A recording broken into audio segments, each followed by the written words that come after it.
Wake up, Daddy's home. It's showtime, folks. Welcome, everybody. Dad's Home Podcast, episode number 120. Thank you for tuning in. I'm Bauer. That is the sweet, nasty Chris Cause. I am facing a challenge as a dad that I feel a lot of parents have to go through on some level. Probably not the absurdly stupid level, Cause, that I have to deal with this. And that's based upon my own words here. But I think that there's this sort of level of, as parents, we have to at some point put aside, tell me if I'm wrong on this, do I have to put aside some of my beliefs, things that I sort of grew up believing is law in my own mind, in order to do something with my children that I know that they'll love? I think there's a moment where you certainly have to question that line and then make a decision therein, yes? Well, we always talk about adapting, Yeah. like before we have kids. I'm sure you did some of these where, the idea, I will not let the TV be a babysitter. Yeah, yes. And then you're like, just watch Power Rangers. Just watch Scooby-Doo 2. That's fine. I need like an extra 5 minutes of thought collection over here. There's that commercial that I'm sure that you've seen. I've seen it recently, where it has the dad who's like, I'm never going to get married, and then he gets married. I'm never going to have kids, and then he has kids. And then at the end, I'm never letting go, which I can only believe he then walked away from his family when he went to get a pack of cigarettes down at the liquor store. However, just if you're following the logic of the commercial, right? I do. So the quandary that I'm facing here is this. Memorial Day, I don't know if this is, and I've never experienced this anyplace else. I've lived in numerous states, but you get out here to the great state of Connecticut, because I know you've been here, and so you have an idea. Sir. There are so many fucking Memorial Day parades surrounding Memorial Day. Each town has their little parade. Like in my area here, there's like 4 different towns all having Memorial Day parades on Memorial Day weekend. Not just on Memorial Day, but surrounding. So now it's like, we have to go to every fucking parade, because why not? Well, I remember growing up thinking about that. I was even thinking about it this Memorial Day, where that was a tradition when I was growing up, was to go to the Memorial Day parade. And there was a band, and then the Boy Scouts would march, and you had World War II veterans. Because the fire department rounds it all out. You got the fire department with their trucks at the end of it. And this year, my wife has marched with Charlie, my 8-year-old daughter, for the past couple of years with the Girl Scouts, the Brownies. This year was the Brownies. Before it was the Daisies. Now it's the Brownies. And this year was my year to do the marching. So I went with my daughter. We had the wagon, and in the wagon was my little daughter, my 15-month-old. She kind of went along for the ride, waving the flag and the whole thing. It was a fun time. It was a great time. The problem is that for the past couple of years when my daughter's marched, it's been a very large troop that she has of Girl Scouts that go with her. And this year was substantially less. It was a huge drop-off. I blame myself. Like somehow my committee... Massive decline in Girl Scouts. Everybody's like, Mr. Bauer's going to be there? I believe I saw that on... Yeah, David Weir was talking about that just the other day. Everybody's like, fuck that. They can trace it back to Mike Bauer. So, but I like to blame myself for that. So, but here's the reality that I have. The reason that the girls, and this is my quandary, the reason that the girls, the numbers had dropped off in regards to the marching was because of this. There's this other group that the dads and the girls are a part of. They have, the YMCA out here has this thing called the Indian Princesses. And the Indian Princesses is basically, if I could paint a picture for you, Cause, is basically, as I understand it, a chance for fathers and daughters to bond, go camping, do canoeing, make soap action, I don't know, carving, any sort of like outdoorsy type of thing. It's the opportunity for fathers and daughters to do this together, which I like the idea of. That sounds fine. I can do that, no problem. But in the parade, they put a float together, and each Native American tribe name has a float, and each leader of said Native American float has a giant Indian headdress, and his name's Brad, and he's wearing his Vineyard Vines pink shorts, his salmon-colored shorts, with his collar flipped up and his LL Bean fleece vest on with his Varnays and topsiders, walking down behind with a giant authentic Indian headdress on, and the girls kind of have feathers and eye paint and face. And I'm just like, this seems so fucking inauthentic and shitty to Native Americans that literally the concept behind what they do, I think, sounds great. I'd love to get involved, but I can't jump on board the Indian princesses concept that the YMCA is using to sort of use as the foundation for this. So is this some kind of rival organization to the Girl Scouts? I don't, because I always thought that you could go camping as a Girl Scout. Sure.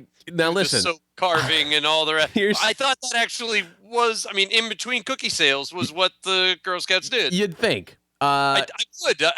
I do. I did up until like 45 seconds ago. In this case, my daughter's actually ready to jump off board the Girl Scouts truck and camp, if you will, because they aren't doing dick. Because she's like, we're not doing anything. And I don't know if that comes down to the Girl Scouts, if it comes down to the individual leader of this particular troop. I don't know, but I can sense that all year long there's been sort of a frustration. If I had to guess, and I know I'm a dad and I'm removed from the Girl Scout concept, I'd say they've maybe had in a year from May of last year, they may have had 5 meetings, if that. And that doesn't, that's not a lot getting accomplished. Like poor leadership is actually what it sounds like. I agree. But if here's the other part too. This is the target demo that we're talking about. Yeah. If some of the cooler girls are going over to the Indian princesses, yes, and they're having a better time and getting together, well, just playing more often. Never mind doing more outdoorsy, funsy things. Yeah, exactly, including headdresses to go along with the yes. I would think that would be from a management problem rather than, but I'm with you on at being pretty reticent on jumping feet first into Native American celebration. So exactly, and so and I first noticed this probably. I was talking to Jeff Peck about this. It was from the co-host of the Bauer Show with me because he marches in those parades as a firefighter. And 4 years ago, with a headdress? He doesn't have a headdress. 4 years ago, all right. Because I know there are 2 Indian tribes, particularly in Connecticut, that are more prominent than others. Yes. Now, I will also say not that there aren't plenty. Don't get me wrong. There are a lot of different Indian tribes in Connecticut. Correct. I'm just saying 2 of them in particular, very, very prominent. Now, and with that, I have long sort of understood, educated myself up and through college, in fact, in regards to the plight of the Native Americans. Like it's been something that's been, brewing within me since I was little, and I've always felt sort of this bond to defend, like to the point where I think I talked myself out of a job in Washington, D.C. for a Daniel Snyder-owned radio station because I thought they should drop the Redskins name and come up with something else. But the point here is, my wife really thinks I should do this. And so like 3 years ago, for every year over the past 3 years, we've had this discussion. I think you should do this. It's a great bonding thing for the fathers and daughters.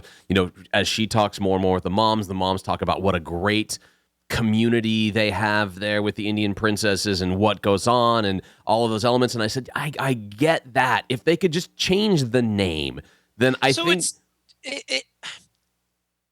You want to be involved in both? Well, it's not an either or. So that's the quandary that I face here. I'd be willing to jump ship on the Girl Scouts just because they haven't done dick. Like they literally, the leadership issues. I understand all that. So I'm worried. Perhaps they need a new leader. Perhaps they need a new. Oh God, I don't know about that.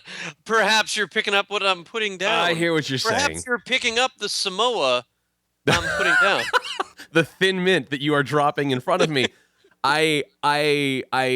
So I'm willing to bail on that for something else. However, and listen, all of these dads that are a part of it are all the dads that I now know from Charlie's softball, and I'm familiar with them, and I get all of that. But there's this very odd sort of hatred, and almost I have to turn my head away. We finish the parade, and we start getting, we meet up with my wife, we start walking back towards the car.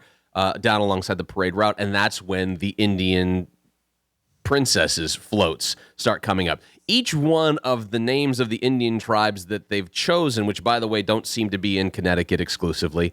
So it's not like it's a, we're going to highlight celebration tribes of the, all seem to be again. That's what I would have thought. You are there are plenty of Indian tribes that are right there in Connecticut. They all seem to be about a letter off in their spelling or thereabouts.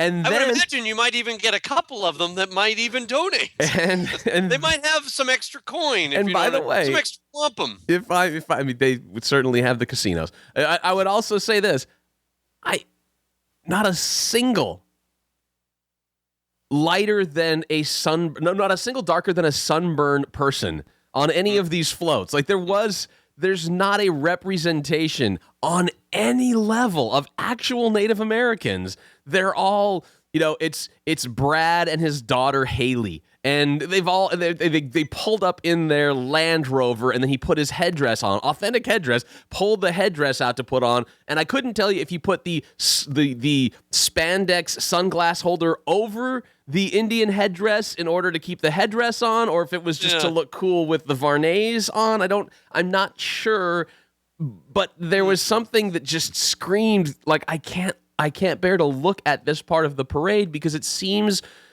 there's no throwback. There's maybe I'm wrong, and maybe I go and they teach this amazing education about Native Americans and what the plight that they've been through and blah blah blah blah. But then why do you make a fucking float on the back of a Jeep Wrangler that there's nothing that speaks to the tribe? It's girls with feathers in their hair screaming and yelling, and you guys go and camp, and that's the extent of the Indian background, I guess. I don't know.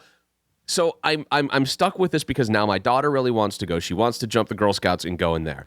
All of her friends are there. None of her friends marched with her in the parade because they were all on the giant float for the Indian princesses that the dads made as they walk behind in their Vineyard Vines gear, topsiders, and authentic headdress. And I can't get my arms around this enough to say, okay, I'll take you and I'll join, because again, the activities all sound like what I want to do with my daughter, but at the same time, throwing a headdress on at some point and having to decorate a float for this misspelled Indian tribe that they've put together, I can't get my arms around it. And this is going to be a thing. Yeah, but I have things, and I'm with you. Stand tall. Stand proud. Like I have to. I'm gonna tell you, don't bend. I know. Look, I know. We're not in the same place, and I'm not married to you, but stand tall, brother. Don't. You see what I'm saying, right? Things where I was like, I can't do it. I feel for you. I just go. I can't. I'm not gonna do it. And if it feels like literally it's, even including my 15-month-old, like it's 3 against 1 now, and everybody wants it to happen, and I'm outnumbered. The only way to make it happen is because it's a father-daughter experience, and yes, exactly. And the father's the one who doesn't. And again, if they change their whole perspective of it and just called it, father-daughter campouts or whatever you want to call it. It's interesting that the Young Christian Men's Association would be sponsoring the Indian princesses. Which, if I may, I've also learned to just refer to it as the Y. I try not to throw the MCA portion of it in there. And maybe that has a lot to do with the Christian element of it. Maybe it has a lot to do with the village people element of it. I'm not exactly sure. With the guilt aspect of it. But exactly. Hey, we'll just put the Indian princess together. We're all good, right? Right. It's 250 years of persecution, right? Don't worry about that. Right. We wiped out an entire group of people, the entire group of people that were on this continent before we got here. But we'll throw a headdress on over your Vineyard Vine short and call it a day. Everything's good, right? Thumbs up. Everybody should be happy with that. The Florida State Seminoles are cool with it. Right. So you guys are right. I feel like the NCAA said, okay, no more Indian mascots. Mm-hmm. They said no more Native American mascots. Yeah.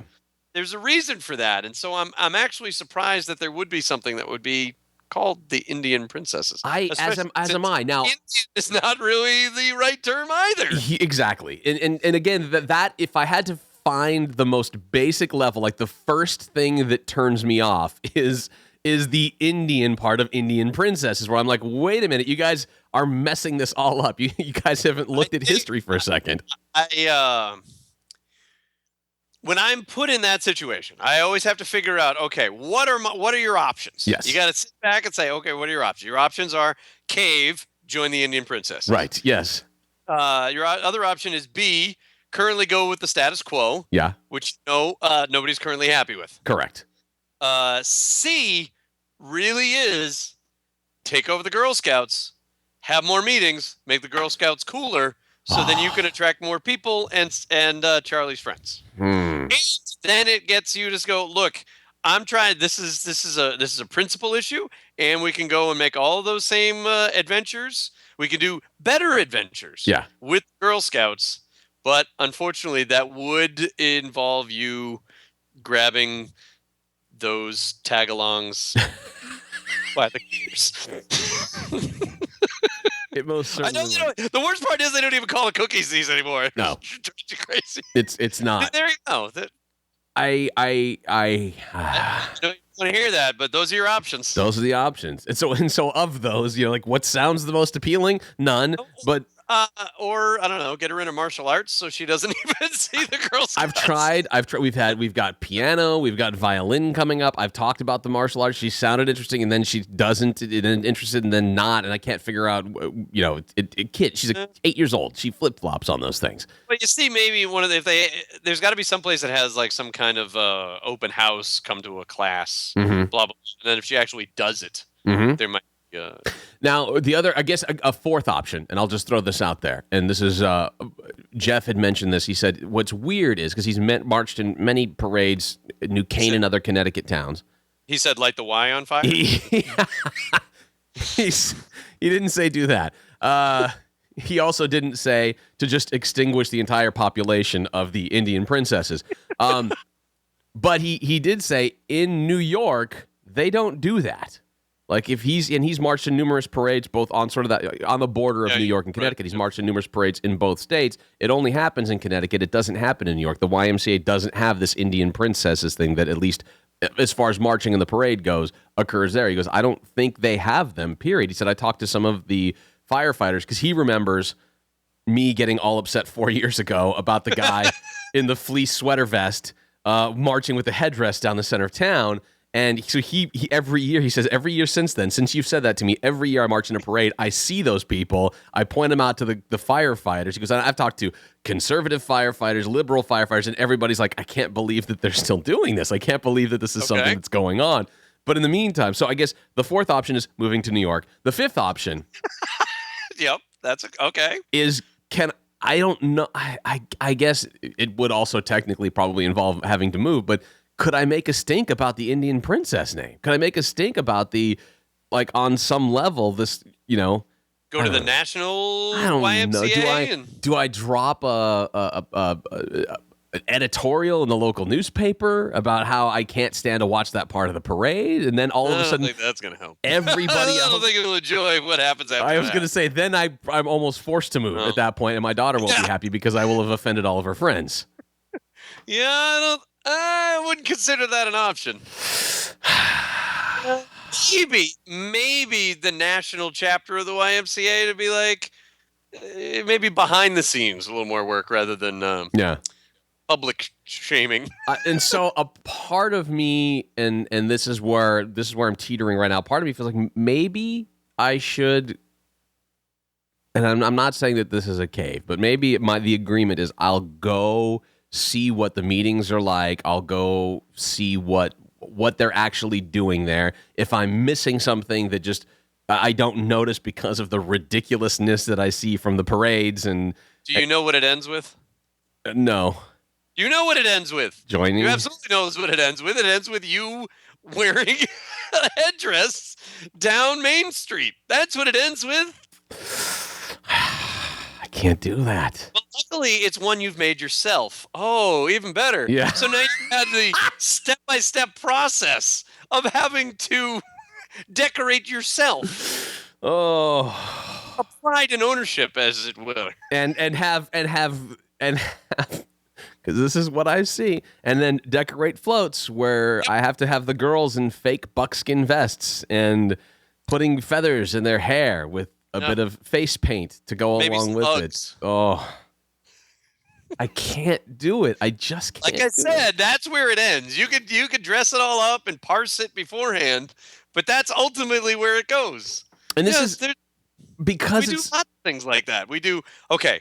All right. I'll rationalize it like this. I'll start it and I'll see if I can get in. Yeah, I know. Well, maybe it's I feel like it's that if I'll go and I'll attend the meeting. If they really are a KKK group, I'll know within that first meeting and I can leave. You know it ends with burning a cross. I mean, you know what it ends. Because I remember distinctly when I was living in Northern California and I got asked to go. I had worked in like extreme Northern California, Chico, California, where there's just nothing around except this college town, which at one point was one of Playboy's best college party towns. And then Chico decided, fuck that, we don't want to be a part of Playboy, so now we're just going to be this college. And they dismantled the baseball team and numerous other things. But the point is, I'm living up in kind of the hills, the foothills of Chico, and I get invited from one of the local neighbors to go to this local meeting. And I'm thinking to myself, oh, that's kind of nice. You know, I'm a fairly young guy. Was it the Masons? It wasn't the Masons. Knights of Columbus? I'm trying to think of what the name was, but when I did a quick search on it, it was basically a chapter of white supremacists, which I didn't realize I was giving that vibe off, unless they're just randomly recruiting. It's nice to be invited. Yeah.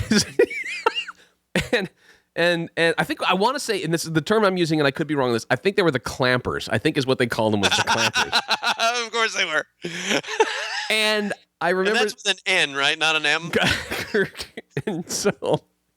and so I thought to myself, oh, wow, that's really nice that they're inviting me to this. And when I did research, I'm like, oh, holy shit, I'm not going to do this. And then when I was down in town and I was talking to some of the people I think that I met from the radio station or whatever it was, they were saying, oh, yeah, you don't want to get involved with those guys. They're like half motorcycle gang, half white supremacists. That doesn't make for, it makes for a great television show on FX. Doesn't make for a great weekend to spend time with.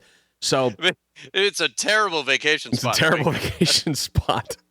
To bring on the Waco, to bring you and your adopted kids. But the point is that I opted out of it, and I didn't think to myself, wow, maybe I should attend this. But here I am older, and I'm thinking to myself, for my daughter, for my wife, because then if I can come back and go, I can't do this. I've been to one of the meetings. I know what's going on there. It's not anything. It's one thing to have this perception. It's another thing to have attended a little bit and come back going, I can't do this. There's just no. No, I think way. It's even worse because then then Charlie gets excited. You're gonna go, and then she's gonna get tickled.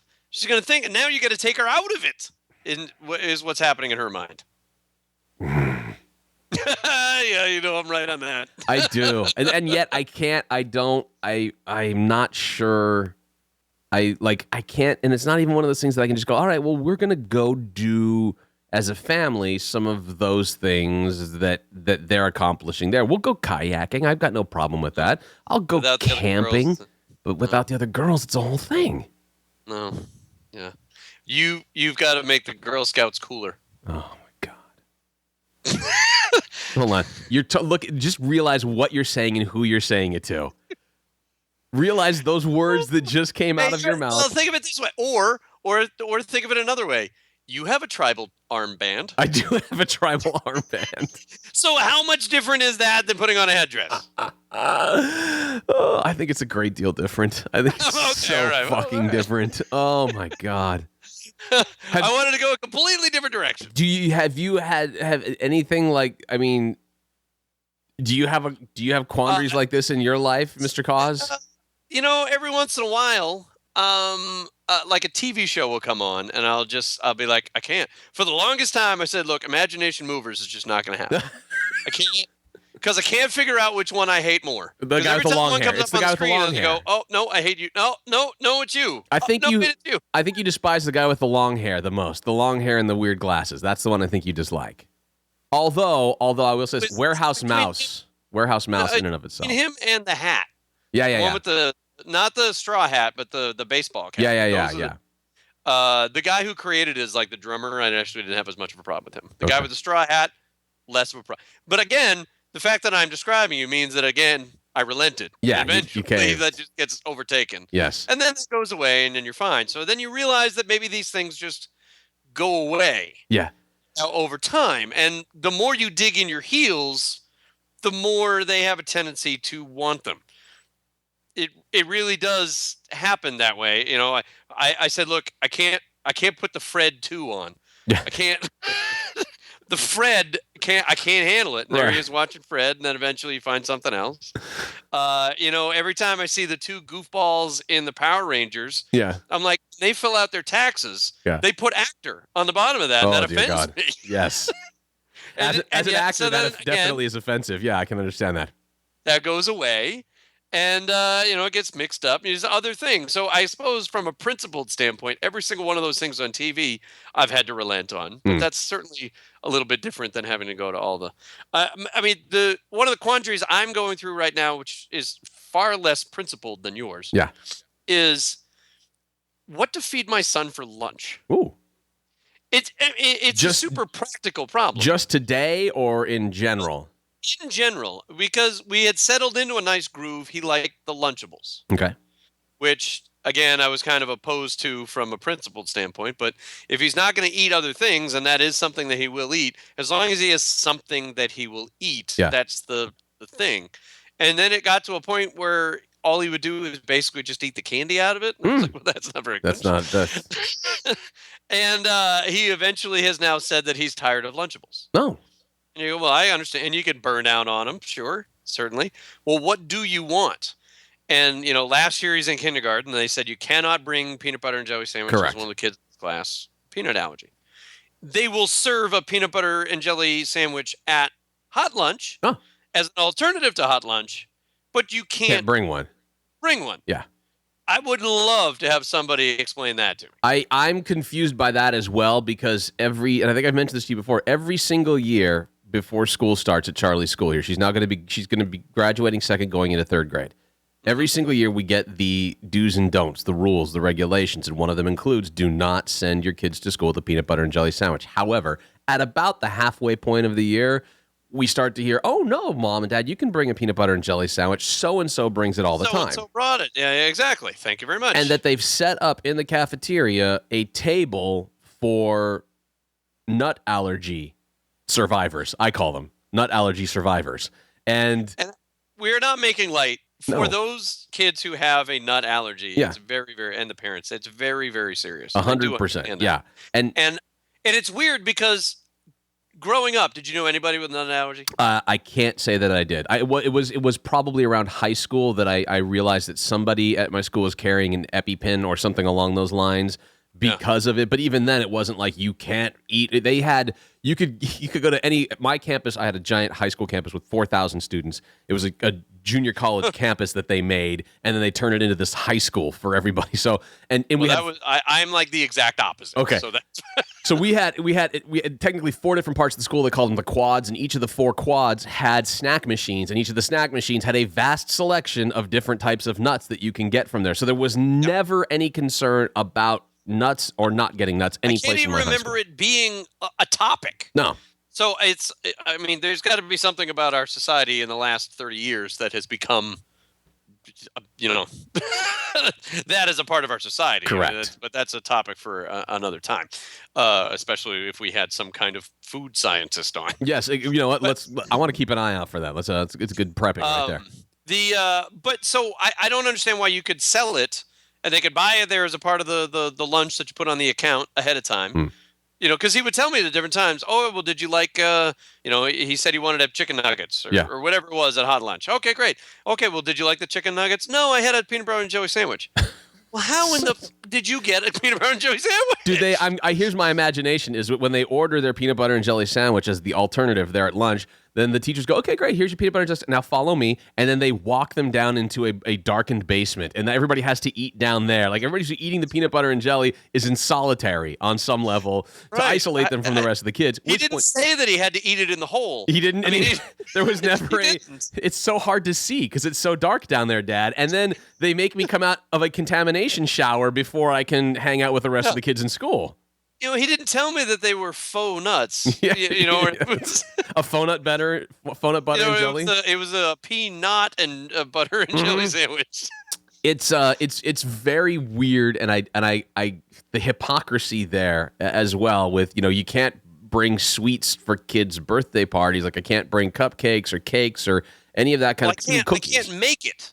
I can buy them. Well, from they told us Target we can't or even Publix. bring them. I can't even bring them. So, but at the same time, when they have their pasta or Italian pasta dishes Wednesday, they have a thing of Italian ice where they give them the opportunity to get ice cream there at school. But I can't bring a fucking cookie for everybody in the class.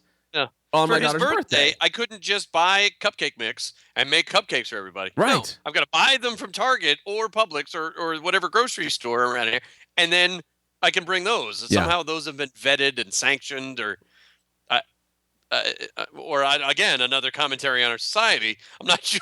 Yes. But so now, I mean, back to my point. Okay, Zach, what do you want to eat? You got to have something, and I'm looking.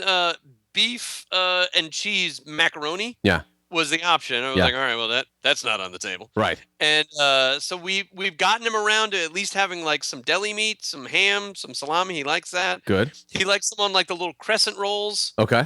So this morning, so doing this, take care of the dog, get the clothes. Oh, now I'm gonna make crescent rolls. Oh, sure. Oh, sure. Roll those out there, put them on the cookie sheet, bake them, cut it, make the sandwich, put that in there, in the hopes that he'll eat. Yeah. Oh yeah. And now, I mean, it used to be a long time ago. He used to have yogurt, Mm-hmm. and that would be his lunch. It's just not enough for him now to have just a cup of Dannon. Sure. So it's figuring out, So now we do Go-Gurt, but I put it in the freezer, so then it'll be thawed by the time it's lunch. Sure. And he can eat the Go-Gurt and da. He's gonna get burnt out on this, and I don't know what the next step is if I can't add in a peanut butter and jelly sandwich occasionally, and so I please put in a Facebook, hit us up on Twitter, Dad's Home Podcast. What are the other suggestions that we can put in a lunch that kids will eat? I mean, does it have to be in a dinosaur shape? Does it matter what it is as long as it's? Let me throw just a couple of thoughts of what, because we've been lucky in that, like, I know distinctly. I remember before Charlie was born, looking at some of my friends who had kids and going, all they eat is chicken and fries. All they eat is chicken fingers, French fries, and I'm not fucking letting my kid do that. I'm not gonna. And then my kid, it's the same thing. I'm not gonna let my kid sit in front of the TV. Yep. All of a sudden, like, oh yeah, if that's all she's eating, then she's gonna have chicken fingers and fries because she's got to eat something. Right. So but we can have the fight. Yeah. And I can make her Chateaubriand. And So I can make some jambalaya and make him eat it. Yeah. And we can have the standoff, and he can sit there at the table for 3 hours. So luckily for me, we've been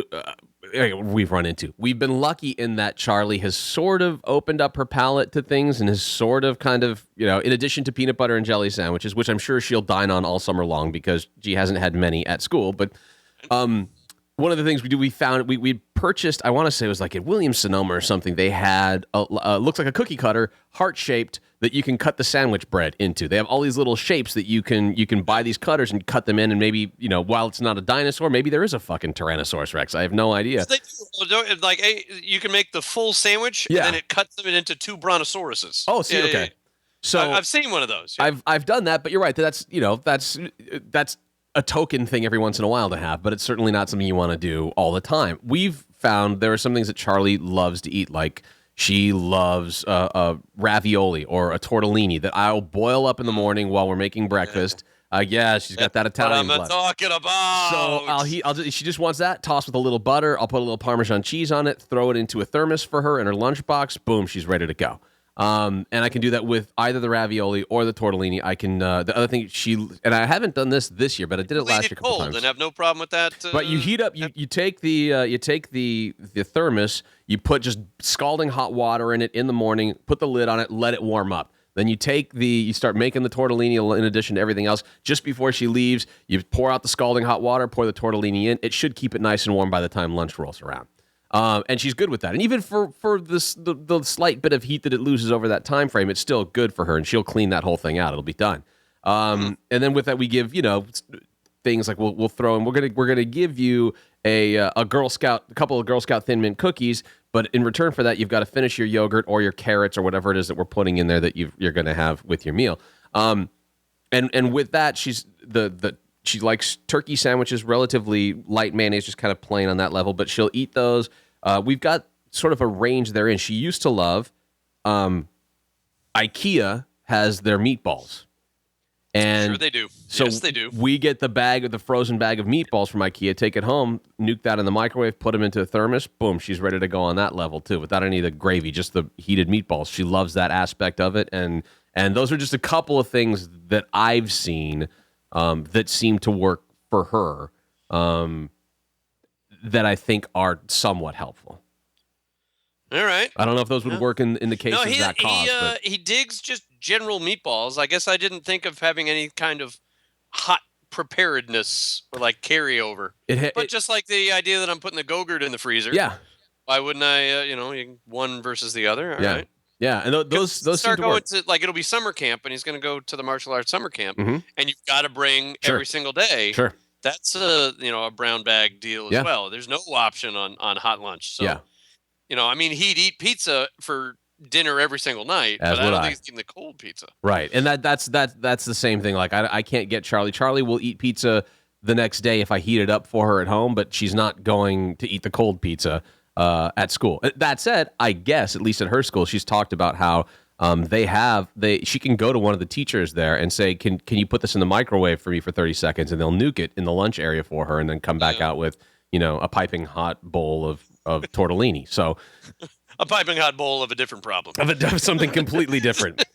So anyways, those are some of the things working. But yeah, I'd love to hear what you guys have to say as well. Hit us up facebook.com/dadshomepodcast. Also on Twitter @dadshomepodcast with some suggestions for the quandary that Cause is going through. In addition to, if you have any thoughts about the quandary I have about Indian princesses, I'd love some feedback on that as well. Stay strong, new troop leader. You've taken it right to the troop leader part. Like somehow I've already I don't know if there's an election process. No, you need to usurp. Needs to be an uprising. It's just all of a sudden I become like I'm Fidel Castro of the Girl Scout troop. You just take it over. Just taking Be it like, all look, over. you're clearly not worthy. Oh gosh, this is gonna suck. But listen, I have to do something. I can't, and it's gotten to the point where you can move. Just move. My plan thus far of just ignoring this situation and pretending I don't hear anybody when they talk about the were you referring to me? You talking to me? I didn't realize you were talking to me. That's not going to hold water. I can't let that continue to happen. So I need any input you might have would be very helpful. Dad's Home Podcast on Twitter, and please follow us on Facebook, facebook.com/Dad's Home Podcast. All right. That said, Senior Cause, are you ready to find out what this may be all about? Protecting the red, white, and blue, and even some non-Americans too. God bless them redneck Avengers. The look on your face, the very pained look on your face right now. Says, frankly, I'm just shocked I didn't watch that at one of my various work outlets. Feels like the intro to a country music television show. Like it should have been, or I was thinking more of like a Lifetime network. Like it precedes perhaps, or is followed up by. Come on, give me a break. I don't want to have that happen. Is followed up by Honey Boo Boo. No. And by the way, that's on the Learning Channel. Oh, I apologize. I should have realized. I don't know why. That TLC stands for the Learning Channel, right? I don't know why I didn't realize that was on the Learning Channel. That's where Toddlers and Tiaras starts, and that morphed into Honey Boo Boo, which now can no longer be on. Oh, dear God. Well, let's morph into a journey into sound here at the Dad's Home Podcast.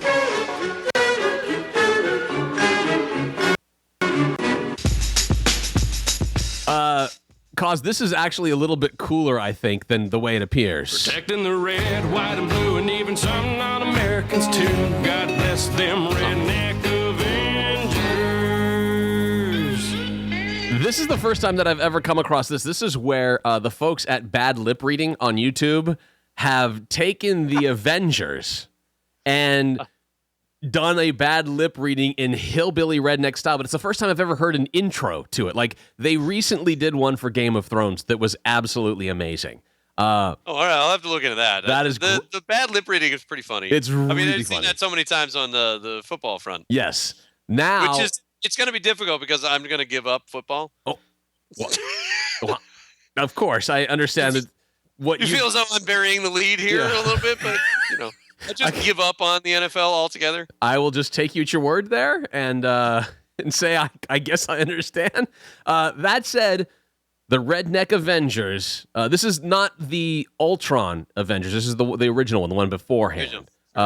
This is some of the clips that you'll hear. Again, it's bad lip reading, so the video matches up with the bad lip reading that they believe could be said. Protecting the red, white, and blue, and even some non-Americans too. God bless them redneck Avengers. Previously on Redneck Avengers. I heard your sister made out with Lee Murphy under the bridge. Guys, these nachos are spicy. I can't stand it. Look at my pajamas, they're fancy. Well, mine are leather. The people at my school want to do stuff like ice sculpting. Oh, dang it, Percy. I don't feel good. Told you it was them donuts. It was too many. Listen, you got your sweat on my knife, and now I want you to have it. And why aren't you looking at me? I don't want your dang knife. Quit your fussing. I'm trying to help you. Percy?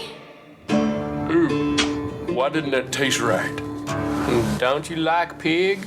I do, but if that's pig, I'm a baboon. Hey, you said it, not me. Get up here and listen to me. I need to go poop. You can't. Ha-ha, big guy. Hey, you have been texting Rachel adorable emojis, and it's creepy. You've got to see. I'll put the link to this up at dadshomepodcast.wordpress.com. The Redneck Avengers. Thor is my favorite Redneck Avenger out of all of them. I was in the Avengers. I'm a big fan of Iron Man. In this particular one, Redneck Avengers, Thor seems to be the one that I find myself drawn to. Okay. Captain America. I will look out for that. In Redneck Avengers, Captain America's such a Sally. There's really, Is he? yeah, there's no point.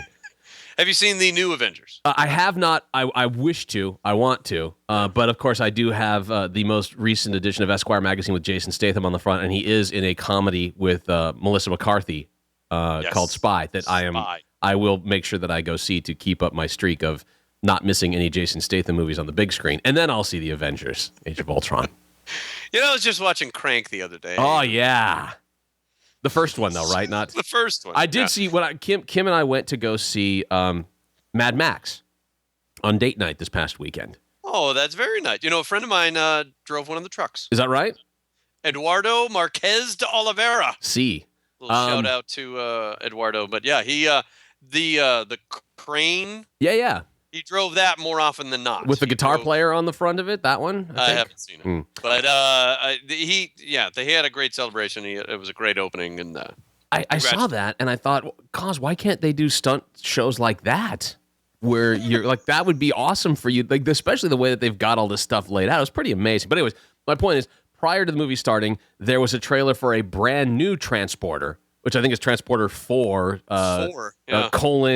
this shit's getting silly, because it wasn't Jason Statham, it was somebody else. Like, it's, they even tried to throw a little joke in there, like, I thought you were just about getting the product to delivered on time. He's like, that was the old me. And it was like, oh, you come on, are you kidding me? Stop. It's just a different guy. Different say that's guy. Not the old me. That's, come different on. guy. Boo. So, but then again, they are making Point Break, or have made Point Break. Interesting that you would say that. So why not deploy your chute above the jungle and escape like a normal person? Because I'm thinking these aren't normal people, sir.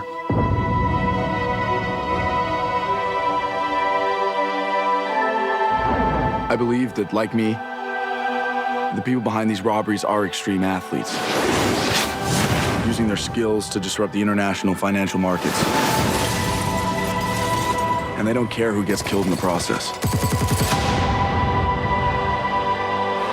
They call me Bodie. Bodie, do you have any idea how many people you've killed? How many laws you've broken? The only law that matters is gravity. Stop! And there is the brand new Point Break, coming out Christmas. Point Break. Yeah, I watched the trailer for that last night, and it's a lot bigger. Oh yeah. How about that? That'll be the first way I'll describe it. It's a lot bigger. If you took the concept of Point Break with Bodie, this is your fucking wake-up call, man. I am an FBI agent. If you took that and then let that have sex with every Mission Impossible movie that Tom Cruise has done. Yeah. The whole point was Bodie talks up this big mystical concept, but he's nothing more than a common bank robber. Right. That's the point. He's not Robin Hood. Yes. He's not disrupting financial markets. He's not. I mean, in the trailer, here's a spoiler alert. Yeah. They grab this gigantic pallet of money. Yes. Steal it, take it out of a plane. Yes. Which looks awesome. Yes. And then cut open the pallet. Yes. So then the money just rains throughout an African village. Correct. And you're like, where are they going to spend it? Right. What are you doing? Right. They're like, oh, this is money? What are we going to do? We can't even... You're not really taking it away from anybody because if you're actually disrupting financial markets, they're just going to print more of it. Yeah, exactly. So and you didn't go with a big star power. You just decided that Point Break is going to be the thing that drives it and say, hey, we made this, but there's a lot more jumping out of planes stuff and jumping off buildings. Right. But this year, instead of jumping, there's a whole lot of jumping. Instead of Bodie just really, kind of being an adrenaline junkie surfer dude, we're gonna make him ride motorcycles in front of an avalanche of rocks. We're making this incredible character out of something that was just relatively simple and a common bank robber and Patrick Swayze. I mean, but he talked about freedom and this. Yeah, sure. And do you know anybody who's in this? I'll take that back. I feel like the black FBI agent looked kind of familiar to me. Like he is familiar. Yes. Okay, that's about it. Delroy Lindo. Okay. So yeah, you would recognize him. Okay. Luke Bracey plays Johnny Utah. Don't know who that is. And Edgar Ramirez is Bodie. Yeah, no idea who that is. Never heard of them. I don't know. Luke Bracey looks semi-familiar, and that must be because I just saw him in the November Man. Oh, which is exceedingly mediocre. He was also in G.I. Joe Retaliation as Cobra. He is honored that you gave that mediocre and exceedingly. He is honored. He's like, that's one of the best compliments. Fuck Rotten Tomatoes. That's one of the best compliments I could ever get. Yeah, he is Australian, and so of course you make him Johnny Utah. Yeah, and then Edgar Ramirez is Venezuelan. See, and he was in The Counselor, which if I could stop anybody from seeing, it would be my honor. This would be the warning sign, the red flag. Yeah. He was in The Bourne Ultimatum. Okay. And a lot of other. Did he play like Assassin Number 5 in The Bourne Ultimatum? Because I can't say that I've seen his face. He was Paz. Yeah, no idea. In Bourne Ultimatum. He was also in Wrath of the Titans. Oh. He was in Zero Dark 30. Oh. And everything else is Spanish. Well, there you go. There's your brand new Point Break. That's your brand new Point Break. Good times. Times had by all. Yeah. Okay. I'm shocked that they didn't go with a little more star power in that. I got to tell you. Who would you, right now, thinking out loud, who would you have cast to be in this movie that you would have thought star power enough? I mean, not exceeding star power, but somebody that, at the time when Patrick Swayze and Keanu Reeves are cast, granted, Keanu Reeves may have had people may have known who he was a little bit at the time, but everybody knew who Patrick Swayze was. They were both big deals. Were they? I mean, they eventually were, but I don't know. I feel like when that came out, Swayze was a big deal, but I felt like Keanu Reeves was relatively a newcomer to me. I mean, Keanu Reeves at that time, because Point Break came out in 91. Okay, and he had just done Bill and Ted's Excellent Adventure. Okay. He did Parenthood. He Dangerous Liaisons. He had done some stuff, but that kind of launched him. So you always want to get in on the ground floor in that. That was one of 5 movies he had come out in 1991. Sounds like probably his first real action movie for Keanu.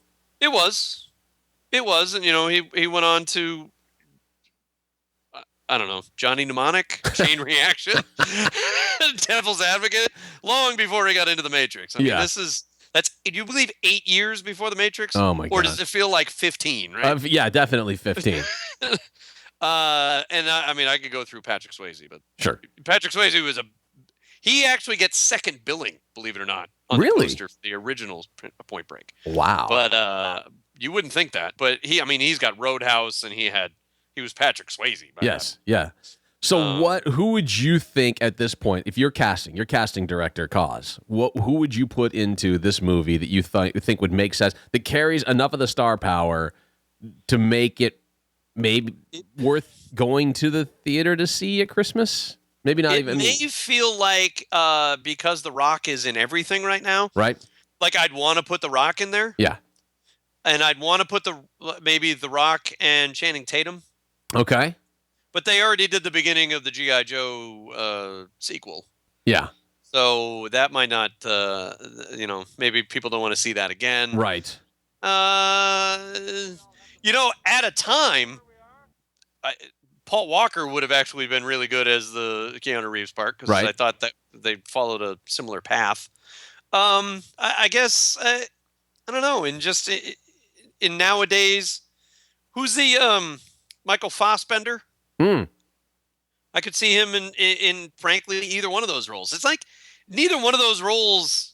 Every time I'm thinking of somebody, I could put them in either one. Right. I'm trying to figure out some way that it was like, oh, you only could be such and such. But who is who's the kid? I say kid. He's not a kid, but who's the kid who is on Third Rock from the Sun that was Robin or was going to be Robin in the Batman? Joseph Gordon-Levitt. Could he have played sort of maybe even the Patrick Swayze-esque kind of role? Is there enough draw with him right now that you could kind of see yourself? Maybe, but I certainly wouldn't see your Matt Damon, Ben Affleck. I mean, even Thomas Hardy, who you just saw in Mad Max. Yeah. Maybe is Patrick Swayze, but I don't think he could be the Keanu Reeves. Yeah. Johnny Utah. Yeah, you want somebody who is slightly ridiculous. Yeah. In the Johnny Utah role, like feels like he shouldn't be there. Correct. It's difficult to cast somebody who you feel like shouldn't be there. Right. Right. But that maybe you go like that when Tobey Maguire was hired as Spider-Man. Correct. When everybody was like, I don't know about this. There's a little, but you're like, no, but he should be a gawky, weird teen. Awkward, like, yeah, that makes sense. Boy, Jonah Hill. Wow. Wow. No, I don't think Jonah Hill. I can't wait. But if like all of a sudden Leonardo DiCaprio was that Patrick Swayze role, yeah, that's much bigger star power. Sure. But that almost seems that almost seems like it would be too big of the star power front for that. Too big? I think it's almost too big. I like, but in Hollywood, bigger's always better. I don't. Wait, but you're gonna worry about the budget, right? I'd like to see it. I'd like to see it just changed up a little bit. Although I know this throws in the face of stereotypes everywhere, but I'd like to see Samuel L. Jackson as Johnny Utah, and then I'd like to see. That's a vastly different. Hugely different. And then because I would say he's conservatively 35 years too old. I would say you're probably right. I'm just trying to in my mind frame where I'm going because then I think okay, how about Denzel? Could Denzel still play that role? I mean, he's like 25 years. I would say, old. He tends to lean a little bit on the younger side. I would say if he was the Patrick Swayze role, that might be more interesting. All right, okay, so maybe we put him in the Patrick, and then Jamie Foxx gets to take the Johnny Utah role. Because he's in every, you need a young black action hero. Go with Jamie Foxx. Dueling Academy Award winners. Yeah, right. I mean, if you're gonna just change things up a little bit, I would do that. I would love to see. I was hoping his name would pop in as I was doing this intro. Only because I can't stand him. Who was the Green Goblin? Not James Franco. James Franco. Okay, because I can't stand James Franco. So I would just like to see him fall off buildings. Ooh, that'd be good. That'd be awesome. You could see him as a Patrick Swayze role. Sure. You'd have to go a lot younger with the Keanu Reeves, but I'm all right with that. Maybe there's, maybe you get the kid from Saturday Night Live there, the brand new kid who's like 19. There you go. The one who just smokes pot all the time, and you're like, all right, there's a movie that works. That'll work. That I'd be more likely to go see. I'd be all right with that. Yeah. All right. Lastly, here on the show, in our journey, I thought I'd bring together two things that I know Cause loves: the '80s band, The Police. I do like The Police. And Barbershop Quartet. You don't have to put on that red light, Roxanne.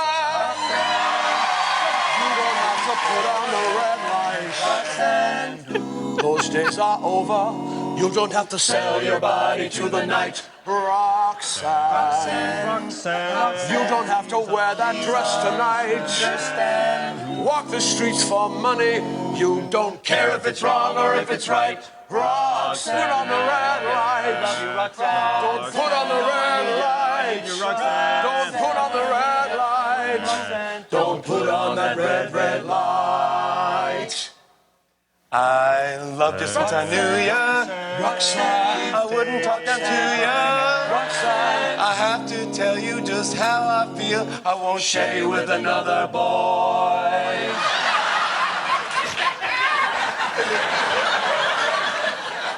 I know my mind is made up, Roxanne. So put away your makeup. I'll tell you once, I won't tell you again. It's a bad way, Roxanne. Put on the red light, Put on the red light, Put on the red light. Don't put on that red light. Don't put on that red light. Don't put on that red light.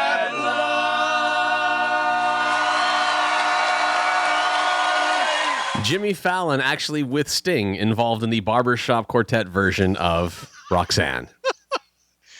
I'll tell you, he's maybe a lot more talented than I ever gave him. I agree. There are times that I want to, especially on sort of the heels of Letterman retiring and going, okay, I liked sort of having my late night show host be a little bitter, be a little, have that little asshole trait to them a tad. And I feel like Fallon's just so not that. And he's so incredibly lovely and funny and talented, and everybody likes him. And he's friends with all these celebrities that come on his show. And he does because of that, he can do these crazy, wacky things with them.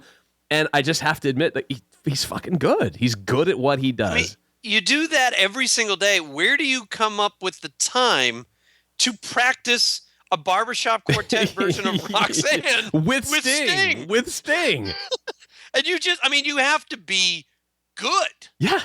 This isn't toss up like Sting. Sting can show up an hour beforehand and be like, "Yep, I got this shit." Right. But it feels like, I don't know. And then you bring up two or three other guys who are like Barbershop Quartet guys. This is something that they've done Barbershop Quartet stuff like this before. So this is the same guys, and Jimmy's obviously worked with them and has a chemistry to be able to do that. But then you're working Sting into the program as well on a fucking song that was one of his music. Yes. That's astounding. And this isn't a Saturday Night Live thing where you've got a week to rehearse and practice. Like, this is done that night. Like, maybe you had a week. Maybe Sting was in town and you had a week to work with him, but that's rare that would ever happen. You sent them the stuff, all that other stuff behind the scenes. Yeah. You practiced the other two guys. But then, it was like, hey, what do you got on tap today? Well, I've got a script writing meeting at like 10:30, and then 11:45 Sting's coming by. Yeah. It's gonna toss off this quick. God. Completely. Hey, I'm gonna blow your mind. Okay. Do you know who directed Point Break? Oh, Jesus. The original. I don't know who directed Point Break. Catherine Bigelow. Really? If you don't know who Catherine Bigelow is out there, she won an Oscar for The Hurt Locker. Yeah. And was also nominated for Zero Dark 30. Well, I was going to say, and then you got the tie-in for the actor who's playing Brody. It was Zero Dark 30, and maybe, I don't know if she has anything to do with this. I mean, that's where that comes from. But wow. Yeah. Wow. How about that? Catherine Bigelow directed Point Break. Do you think she talks about that a lot? Or do you think she just focuses more on Hurt Locker and Zero Dark 30? Well, I know she doesn't talk about K-19, the Widowmaker. Oh, okay. That's a good thing, I suppose. And that's your journey into sound. Into sound.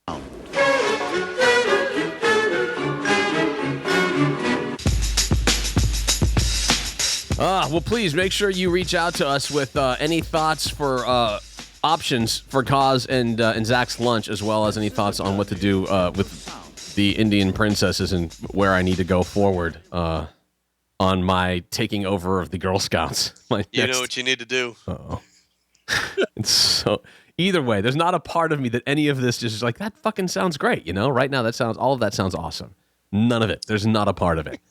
Reach out to us at facebook.com/dadshomepodcast or at Twitter at Dad's Home Podcast. Until next week, for the sweet, nasty Chris Cos and myself, Dad's Home Podcast. See ya. Do you want more? Cook and roll with the Brooklyn boys. So for one last time, I need y'all to roll. Yeah. Now what the hell are you waiting for? After me, there should be no more. So for one last time, nigga, make some noise.